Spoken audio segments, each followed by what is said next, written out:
John 10:10. A thief comes only to rob, kill, and destroy. I came so that everyone would have life and have it in its fullest.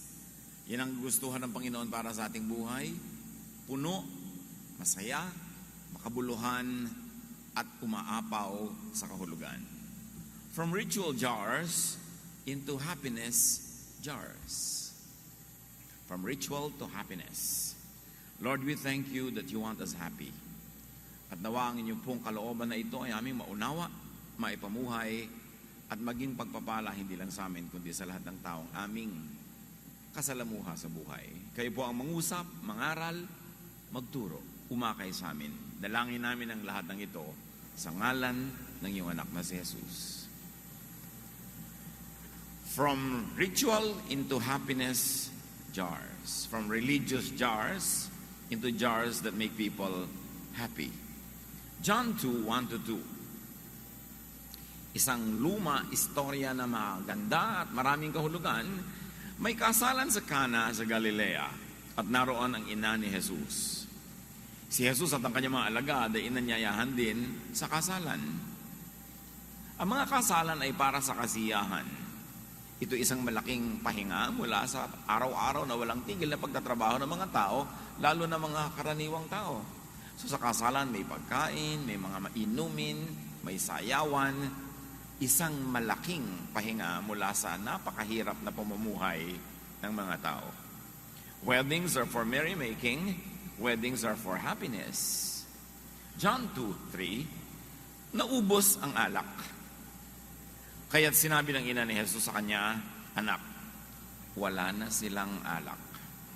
So maliit siguro ang budget o sobrang daming tao ang dumating basta't kulang ang alak. At anong ibig sabihin niya? No wine means happiness would be significantly diminished. Mga wala sila ng masarap na inumin, pampasaya sa halakhakan, pampasigla sa mga sayawan. Wala na. So uwian na. Biglang malalagot ang kasiyahan, mapapawi ang panandalian man lang na pahinga at balik sila sa kanyang tedious, hardworking lives. Kaya napansin agad ito ni Nanay Mary, pumunta siya kay Jesus, wala na silang alak. There is an unsaid, do something. Kailangan matuloy ang party. Kailangan hindi mo na mag-uwian. Kailangan ang kaligayahan ay malubos. Kawawa ang mga tao. Babalik na naman sila sa kanyang mga napakahirap na pamumuhay. John 2:4-5. Jesus replied, Mother, my time hasn't come yet. You must not tell me what to do. Mary then said to the servants, do whatever Jesus tells you to do. Sabi ni Jesus, ipaubaya na lang niyo po ninyo sa akin ito, ginang. Ako na ang bahala dito. Pero sabi ni Maria sa kanyang mga kasamahan doon, mga katulong, mga utusan, kung ano man ay paggawa sa inyo, gawin ninyo. So, Nanay Mary believed that Jesus would willingly do something to keep, to extend, and to heighten the people's happiness. This is the first recorded intercession. It was not something that many people would consider profound or religious or heavenly. It was to do something about the wine that suddenly ran short of supply. John 2:6. At the feast, there were 6 stone water jars that were used by the people for washing themselves in the way that their religion said they must. So may mga tapayan dong bato, tulad ng mga tapayan dito sa Pilipinas noong nakaraang mga panahon, pinupuno ito ng tubig, panghugas nila sa kanilang mga kamay, sa kanilang mga paa, sa kanilang mga mukha, bago sila magsimula ng mga ritual at mga dalangin, tulad ng ginagawa ng mga Muslim hanggang sa ngayon. Naguhugas sila. Ritual washing. Ang mga ito, sabi ng Tagalog version, ay nakalaan para sa paghuhugas ayon sa ritual ng mga Hudyo. So may mga tapayan doon, pero ang gamit doon pang relihiyoso. Hindi sila common mga jars. Sila ay para sa religious purpose at nakalaan sila para doon lamang. Kaya dito sa okasyon na maraming tao, maraming mga ngailangan ng tubig, mga panghugas, mga iinumin, mga nakataob yung mga tapayan, hindi ginagamit sa ganitong mga activities. So nandun daw at merong malalaking tapayan mga nakataob doon. John 2:7-11. Jesus told the servants to fill them to the top with water. Kailangang punuin. Sabi ni Mary sa servants, sundin niyo kung ano ipagawa sa inyo. At sabi ni Jesus, punuin ninyo, umigib kayo ng tubig at punuin niyo ang mga banga na ito hanggang umapaw. Sinabi ni Jesus sa mga tumutulong doon, punuin ninyo ang tubig ng tubig ang mga banga. At pinunungan nila ang mga banga na halos mag-umapaw. Pagkatapos sinabi niya, kumuha kayo ng kaunti at dalhin niyo sa namamahala ng handaan. Dinalhan nga nila ang namamahala at tinikman nito ang tubig na naging alak. Hindi niya alam kung saan nanggaling yun, subalit alam yan ng mga sumalok ng tubig. Kaya tinawag niya ang lalaki ikinasal at sinabi, masarap na alak ay unang inihahain. Kapag marami nang nainom ang mga tao, saka inihahain yung mababang uri. Ngunit sa huli niyo inilabas ang masarap na alak. Sabi nitong maitre d', chief waiter, kakaiba kayo ha, sikat kayo ha. Yung iba, yung kuwanting mamahaling alak, yun ang una. Para gutom pa yung mga tao, uhaw pa, sensitive pa sa lasa, ma-appreciate yung mahal na alak. Pero pag medyo nakakalimot na, sumasaya na, nabubusog na, hindi na nila mapapansin yung quality ng alak. Doon yung inilalabas yung mumurahin. Pero kayo ha, mas may ilalabas pa pala kayong mas masarap. Nasa panghuli pala ang mas masarap pa. Humanga yung tumikim. Pinapatikim sa kanya bago i-serve. Parang sa mga handaan ngayon, pag sa restaurant o ikaw yung host, papatikim muna sa iyo nung waiter kung ikaw yung parang magbabayad ng dinner. Sa iyo muna ipapatikim yung wine kung approve mong i-serve. So inapprovean at sabi niya, kahanga-hanga, superior wine.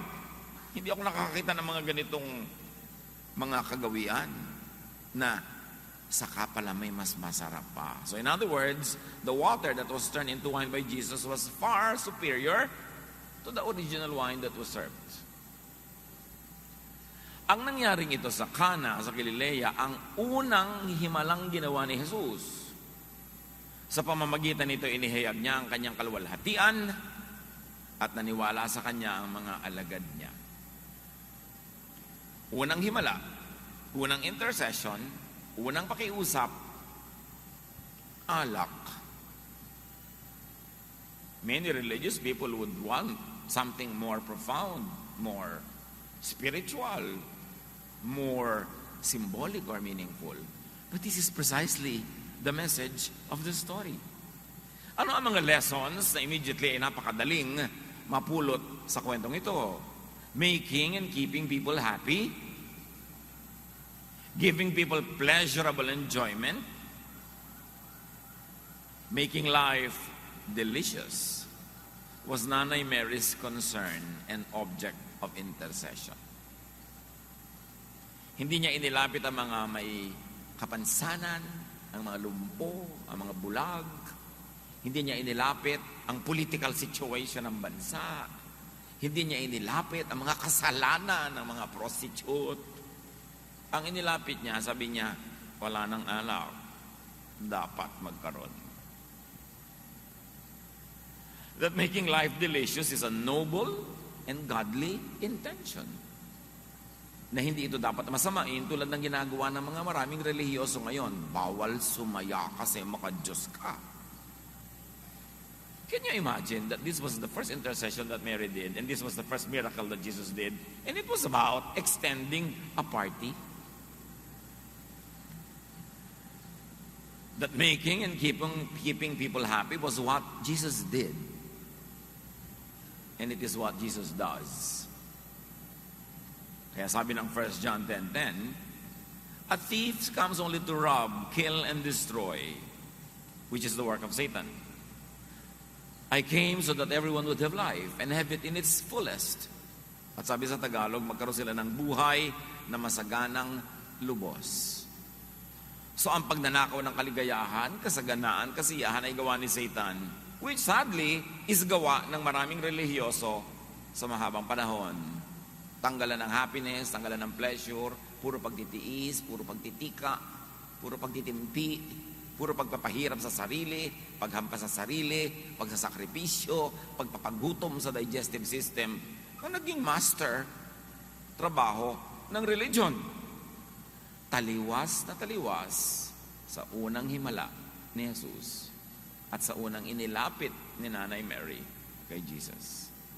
So Nanay Mary's intercession with Jesus was for the people's common pleasure. Call it vulgar pleasure if you must. It was for the people's practical well-being and not for some mechanical religious ritual. And to think na ang ginamit sa paggawa ng alak ay mga banga na pangrelihiyon lamang. That was very, very revolutionary. It was a big, big statement. The jars were for the use in religious ritual, but they were used to make wine. What a transformation Jesus was introducing into the spiritual life of the people. Kung may mga conservative doon, ma-offend. Banal na ba nga? Hindi pwede. Parang nung araw sa maraming mga conservative churches, kahit na mga Bible-based evangelical churches, hindi ka pwedeng gumawa ng ibang performance doon sa may harapan kasi yun ay banal na dako. Ang pwede lang mangyari doon, choir and message. Hindi ka pwede mag-present ng mga play, mga creative presentation, lalo dance. No. Kasi nga, ina-equate nila ang kabanalan sa ganong uri ng konserbatismo. Another lesson, the miracle was obtained by Mary's belief in Jesus. Meron siyang paniniwala kay Jesus that Jesus' heart is kind and that Jesus' power could do what was needed. The miracle was obtained by Mary's stubborn faith. Hindi ko alam kung bakit napakarami mga born-again Christian, binabaliwala si Mary. Minsan nga, ini-ignore pa at impolite pa sila whenever they mention her. Of course, you should worship only God and you should pray only to God, but Mary should be respected. She was the mother of the Lord, at least in earthly terms, and she was always right in her dealings with Jesus. Well, nearly always right. But it was Mary's stubborn faith. Kasi sabi ni Jesus, Ginang, sa akin yun na iwabaya yan. At sa English nga, mas prangka. Do not tell me what to do. But Mary insisted. Sabi niya, sundin niyo ha, kung ano ipapagawa sa inyo. It was stubborn faith. And the miracle was obtained by Mary's clear instruction to the servants. Nakahanda ang puso niya na magkakaroon ng himala. Kahit sa simula ay parang hindi tinanggap yung sinasabi niya, anong malay natin kung isa lang pala yung test or pagsubok ng kanyang pananalig. Pero sabi niya, kung ano man ipagawa sa inyo, gagawin ninyo. And the miracle was obtained by the servants' faithful obedience, first to Mary, but for Mary, for them to obey Jesus. Hindi si Mary lamang ang sinunod nila, yung sabi ni Mary, nasundin nila ang ipapagawa ni Jesus. So at the end of the day, si Jesus talaga yung masusunod. And it was the servants' faithful obedience to Jesus when Jesus said, fill the jars with water. Hindi madaling sundin ng utos ni Jesus to fill the jars with water. Unang-una, umaandar na yung pagtitipon. Saan ka kukuha ng tubig? Sa balon. Malayo yun sa bahay nila. Hindi ka naman basta magbubukas lang ng gripo, lalabas na yung tubig. Iigibin yun. Malalaki mga banga, pupunuin mo. At ang bilin pa, dapat umaapaw. So, magtatrabaho na naman sila. Tapos na dapat yung preparation nila eh. Nanonood na sila nung nangyayaring party, nakikikain-kain na rin siguro sila. Tapos magtatrabaho na naman sila, but they obeyed. So as you can see, the miracle was obtained by teamwork. The request of Mary, the stubborn faith of Mary, the obedience of the servants, and Jesus' power. All of that work together to turn water into wine. But not only that, to turn religious jars into jars of happiness. Hindi lang tubig ang binago, yun ding banga. Nabago ang kanyang purpose. So isang magandang lesson sa atin mga kapatid is do a Nanay Mary. Be sensitive to people's lack, to people's needs. May isang nanay, isang babae na nakabukas ang mata niya sa pangangailangan ng mga bisita. Maaaring ang kamag-anak nila doon yung lalaki, kaya mas responsible sila sa ikabubuti ng pagtitipon. But she was sensitive to the people's needs and to the practical needs of the people. This is Jesusness in action.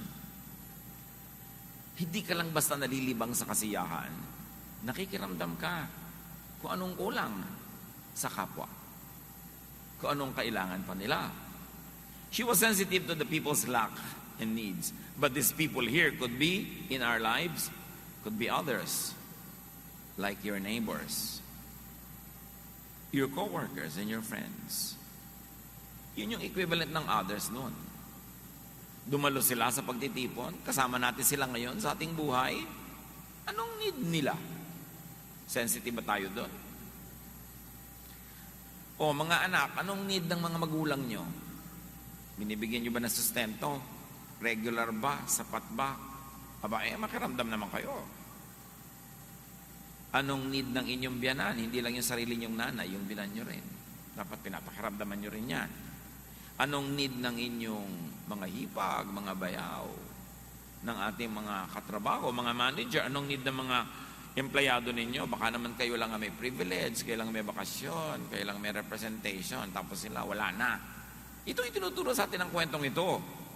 Mary was sensitive to the needs of others. And others could be family, your partner, your child, your parent, yung kapatid mo. May need yan. At hindi naman lahat ng may need nakakapagsabi. Maraming makapal, pero mas maraming manipis pa rin, hindi makapagsabi. Bago makapagsabi sa'yo, takot-takot nakatatime, mainit ba ulo? Nakatulog ba? Paikot-ikot pa? Aba, mahirap magpalakas ang loob para magsabi. Tapos pag nagsabi, tatanggihan mo pa. Yung nagsabi lang, dapat hindi na natin tinatanggihan. Don't let anyone go home empty-handed. Kung hindi mo man maibigay yung buong kailangan niya, magbigay ka ng konti. Humihiram sa'yo ng 3 million, sabi mo, alam mo, medyo kulang ang pondo ko. Oh, ito ang 10 pesos. Pang tricycle mo pa uwi, meron man lang, wag zero. And that people there could be you. Are you sensitive to your needs? O baka tayo ay in self-denial, kunwari walang need. Kunwari masaya, malungkot naman pala. Kunwari kontento, hindi naman pala. Tayo yun eh.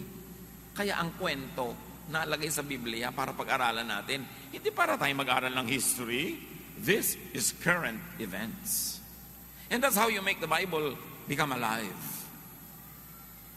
When you turn yourself into one of the characters, or some of those characters, and then make the story apply to your need, to your situation today. So ano ang kulang sa kanila ng mga tao sa ating paligid? Ano kaya ang kulang at kailangan mo, kapatid? Bakit ito ang unang himala? Bakit ito ang unang intersection? The message is clear.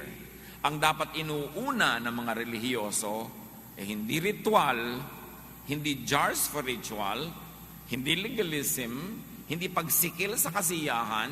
Ang dapat inuuna ng mga tunay na makadiyos ay ang kasiyahan ng kapwa. Lalo't ang kasiyahan na ito hindi naman masama. Ang dapat inuuna ng tunay na makadiyos ay maging sensitive sa pangangailangan ng iba. Hindi yung laging pilipit na nga yung tao, needing na nga. Pagkatapos, pipigain mo palalo sa dami ng mga hinihingi mong kontribusyon at abuloy. Paano ka naging sensitive nun? Sensitive ka sa tao. Yun ang dapat unang effect sa atin ng ating pananalig, ng ating pananampalataya. Hindi yung sisikilin mo sila, kundi hahabaan mo pa ang kanilang kaligayahan at kung kinakapos ay gagawa ka pa ng paraan para sila sumaya. Dumating si Jesus para magpasaya ng tao, hindi para magpalungkot. Dumating si Jesus para bigyan tayo ng bagong kahulugan ng pagiging anak ng Diyos. And of course, believe in Jesus. Believe that Jesus wants people, that Jesus wants you happy. It will inform your spirituality. It will frame your mindset. Kung alam mo from the beginning that the first miracle of Jesus was to make people happy. To extend a party. To turn cold jars into jars that dispensed happiness.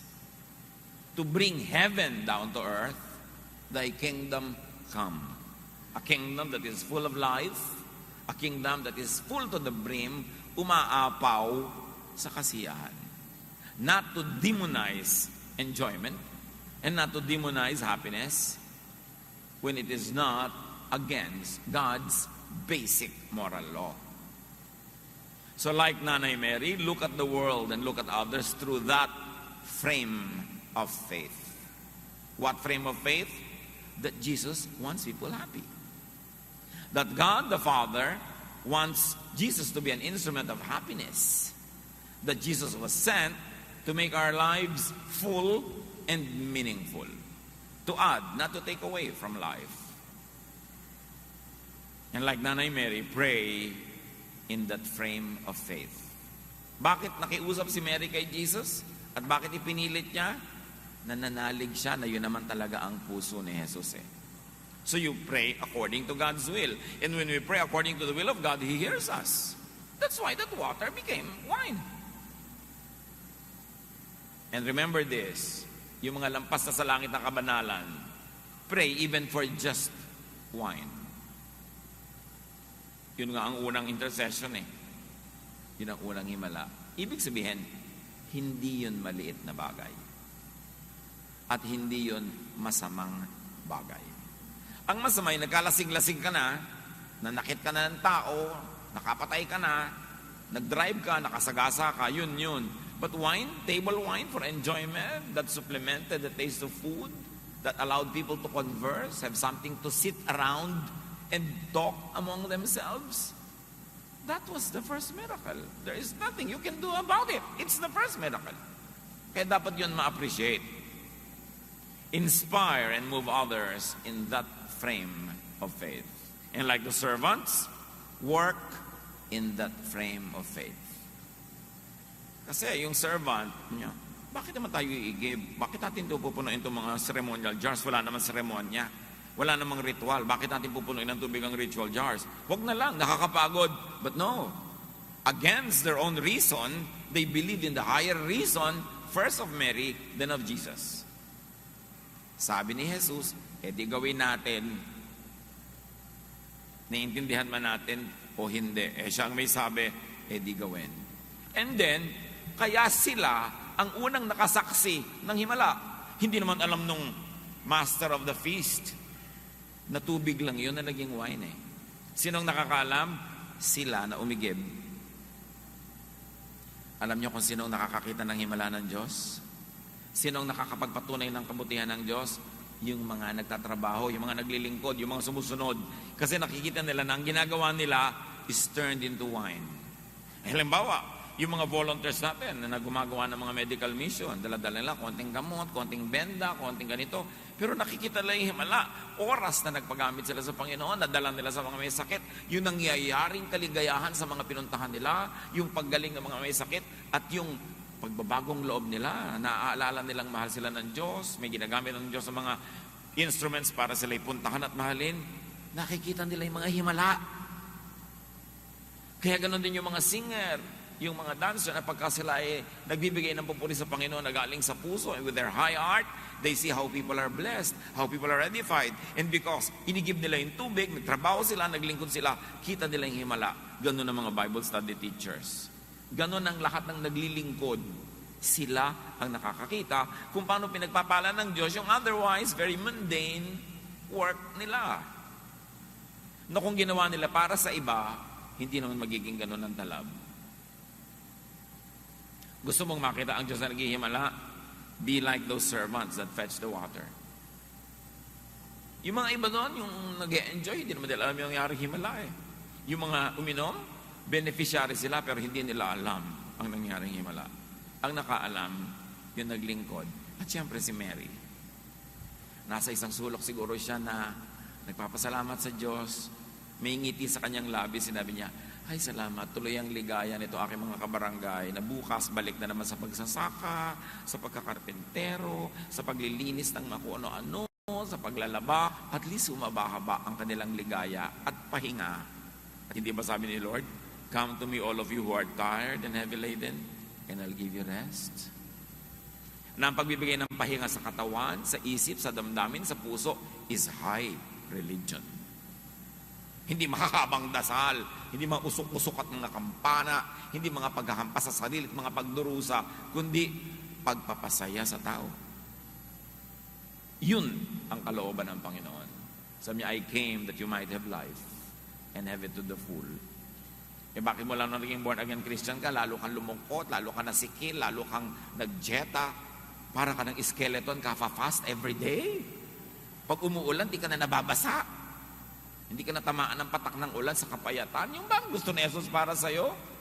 Yun siguro ang gusto ng mga religious leaders. Dapat hinihiwalay natin kung ano talaga yung turo ni Jesus. Kaya pag binalikan mo yung Bible, magtataka ka, bakit yun ang first miracle? Yung iba nga hindi pa yung tinuturo eh. Sabi na huwag natin ito ituro. Baka mga tao mag-enjoy. Kaya nga nandiyan yan eh. Para natin pag-aralan. At isang magandang leksyon is to do something to help people be happy and stay happy. Counselor ka, may humihingi sa iyo ng payo. Anong ending ng payo mo? Para ba siya sumaya, lumaya, lumuwag ang buhay, o papayuhan mo lang na lalo siya magpaapi, lalo siya magpahirap sa sarili, magpasensya na lang na magpasensya habang buhay, magpenitensya at magdusa. So pagka ganun kang klaseng counselor, kawawa ang counseling mo. Lahat ng lumapit kay Jesus, umuwing masaya. Dapat ganun ang talab ng ating ministry sa mga tao. So do it yourself as Jesus did. And intercede and help as Mary did. Talaga naman nag-intercede siya eh. At lahat tayo pwede mag-intercede. Ngayon, gusto niya mag-intercede para sa mga tao. Huwag niyo na sabihin kay Mary na, Mary, pray for us. Ikaw na mag-pray. Ba't mo pa siya uutusan? Nananahimik na nga siya eh. Ang mga tao kasi walang ginawa kundi utusan si Mary, pray for us. Sabi niya, bakit ako pinag-pray mo? Ba't di ka mag-pray? Kailangan pa dumaan talaga sa akin yan? 1 billion people praying to me 24/7. Paano pa ako magpapahinga?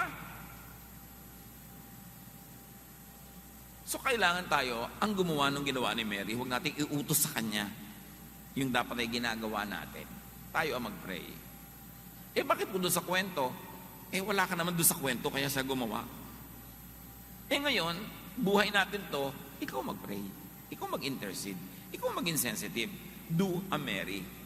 Do not ask Mary to do it for you. And be an instrument as the servants did. Sayang ang religious jars, sayang ang religion kung hindi ito nagpapasaya. Yun ang mensahe ng mga jars na ginamit para sa kasiyahan. Hindi lang dapat nakataob yan dyan na walang laman. Dapat ay umaapaw. Pumupunta sa tao yung kasiyahan na gustong-gusto ng Diyos na ibigay sa kasiyahan. And of course, do something to help people and help yourself to be and to stay happy. Jesus wants you happy. And then turn water into wine by first recognizing the need. The need for wine, which really means the need for happiness.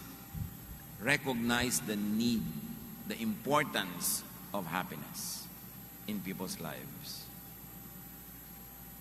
And turn water into wine by first being sensitive and kind to others and to yourself.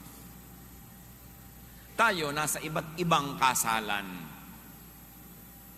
Pero pareho rin yun. May mga taong nandun na may mga kailangan, kaya nga sila umattend doon kasi gusto nilang kumain.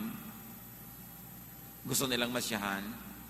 Kaya nga nandiyan ang tao nabubuhay para bigyan ng Diyos ng kasiyahan. Let's be a Mary, let's be an instrument, let's be the workers, so that people will enjoy such things. Para tayo blessings sa iba. Hindi naman, nung nakita ni Mary ang wine, sabi niya, it's a sin. Hindi Sabi niya, wala nang wine, dapat dagdagan. And it's a great lesson.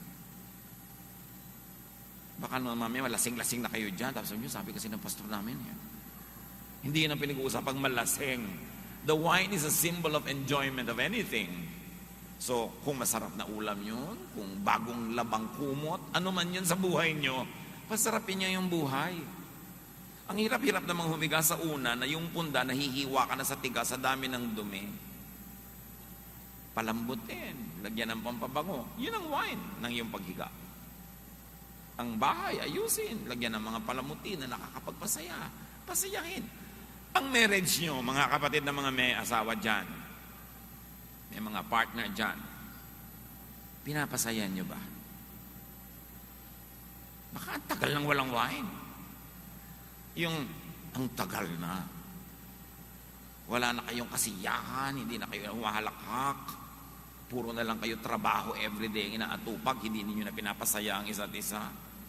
Tatandaan nyo ang first miracle was to make life more enjoyable. Sa bahay nyo ba, yun yung wedding ninyo yun yung inyong reception. Sensitive ba kayo?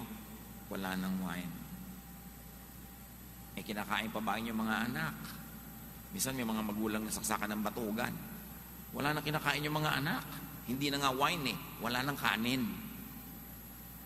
So sensitive ka. Meron tayong pananagutan sa isa't isa. In your neighborhood, pinapaganda nyo ba yan? O kasama kayo sa nagkakalat, kasama tayo sa nagpa-park sa mali, nagpapasikip sa traffic? Sa church ba? May wine pa? Tinitignan ba? Ano kaya ang need ng church? Ano bang pwede kong idagdag dito? Alam nyo kung bakit dumami itong mga pagkalaking mga electric fan natin na yan? Dahil merong isang nagsimula na sabi niya, parang gusto kong mag-donate para naman lumamig-lamig. Kaya hindi ko na nga kayo nakikita ng paypay dyan Yung iba nga gusto pa magdala ng jacket. At dahil may isang gumawa ng mabuti, marami na ngayong nagtularan kasi kung minsan kailangan lang may example Kahit saan ka naroon, dapat para kang si Mary. Nagtitingin ka, ay walang ganito. Hindi reklamo ka ng reklamo. Ang gaspang-gaspang po ng toilet paper sa banyo, pastor. Di magdala ka na malambot. Ikaw ang nakakita na walang wine, di magdala ka, gumawa ka ng paraan dyan. Hindi yung puro kareklamo sa buhay. Ganun tayo dapat sa ating mga pamilya, mga kaibigan. Be a Mary. Sensitive. At inilapit niya yon.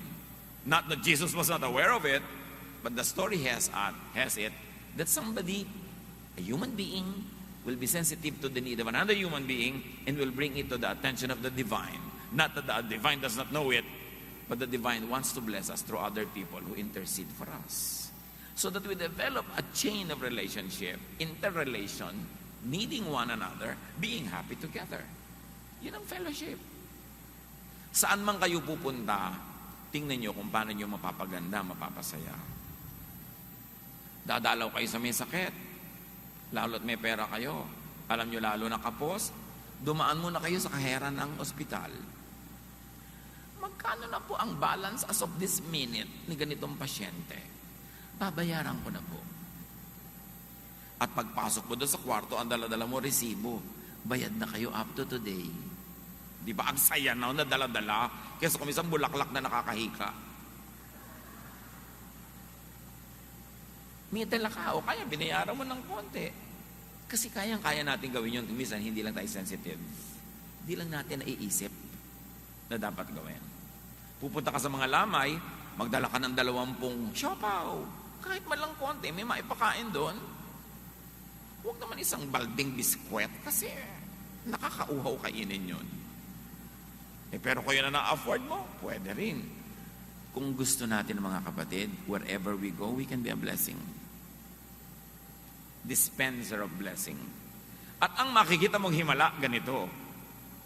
Ang Diyos pala, pag may ginagawa kang little, pinaparami niya talaga. Parang yung bata na binigay niya yung konting tinapay niya at konting isda, ang dami na pakain, just because He was willing to give it. Pag willing tayo, marami tayong makikitang himala. At tulad nga ng inidiin natin, the jars were originally meant for just religious ritual, but now they were used for practical purposes na nagpapasaya. Jesus was turning the old religious jar into a new spiritual jar, containing and dispensing the new and superior wine of God's love, kindness, and generosity. Revolutionary ang mensahe ni Jesus. Hindi masaya ang Diyos sa langit sa sitwasyon ng mga tao sa lupa at sa pagpapahirap sa kanila ng kanilang mga relihiyon.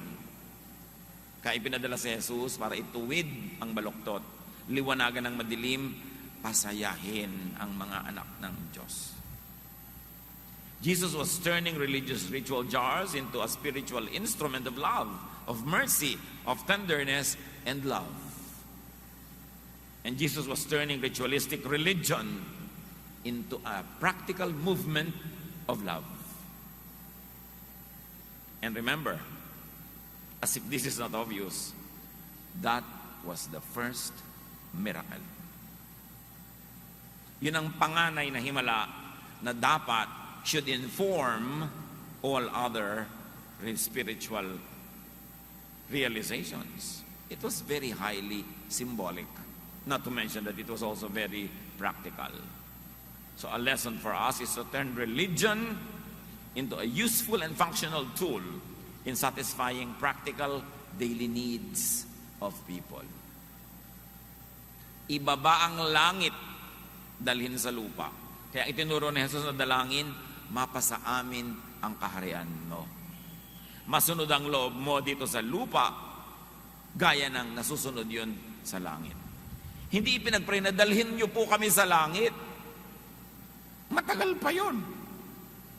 Ang prayer, mapasa amin ngayon na ang kaharian nyo.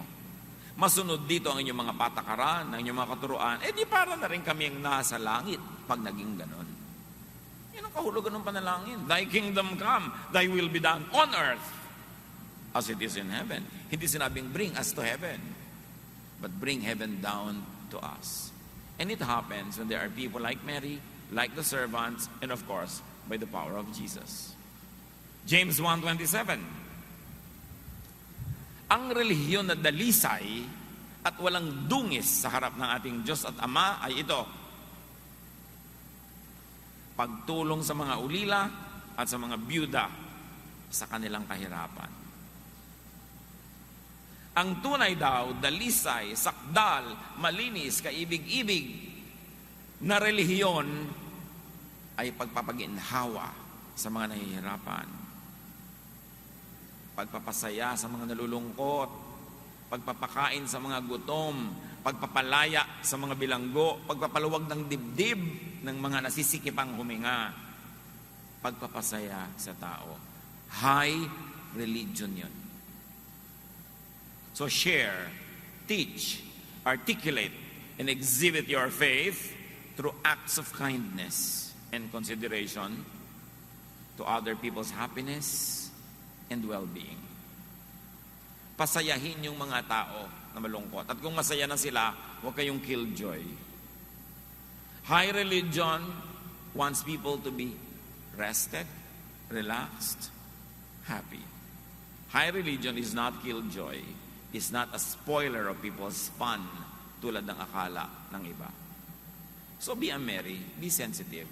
Sino ang mga bisita nyo sa inyong buhay na may kakapusan, kasalatan, na through your intercession, through your practical help, could be reached by the love of God.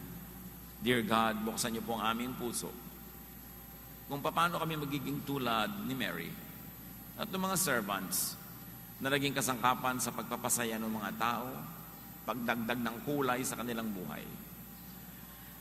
At turuan niyo rin po kami, Lord, to be appreciative. Kung kami naman ay namiministera ng iba, maging appreciative kami sa inyong mga pagpapala, sa inyong mga binibigay sa amin. And the highest form of appreciation is by extending your goodness that we receive and by giving it to other people. Ipaliwanag mo sa amin ang kahulugan ng kwentong ito sa aming pang-araw-araw na buhay at makapamuhay kami ayon sa leksyon na itinuturo ng unang himala ng iyong anak na si Jesus. So mandali natin pagbulay-bulayan ang kahulugan nito sa ating buhay. Let's be silent before the Lord and allow the Spirit to give us very practical applications of this very far-reaching lesson from the first miracle of Jesus. Be with the Lord in silent reflection.